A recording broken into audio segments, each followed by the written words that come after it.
Tere! Olen Marika ja õpin Haapsalu Kutsehariduskeskuses loodusgiidi erialal. Koolitöid tehes on mul tulnud vastuseid otsida ka raamatutest. Eesti puudel kasvavad suursamblikud on üks väga mahukas ja põhjalik raamat samblikest.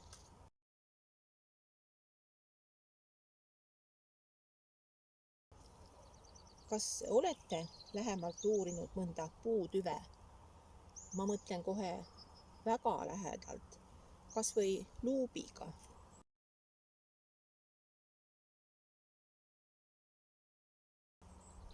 Nii on võimalik leida mustrite muinasjutumaa, kust ei puudu ka värvide pillerkaar.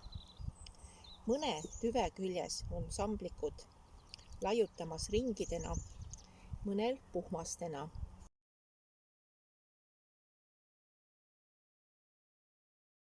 Ja milline mitmekesisus!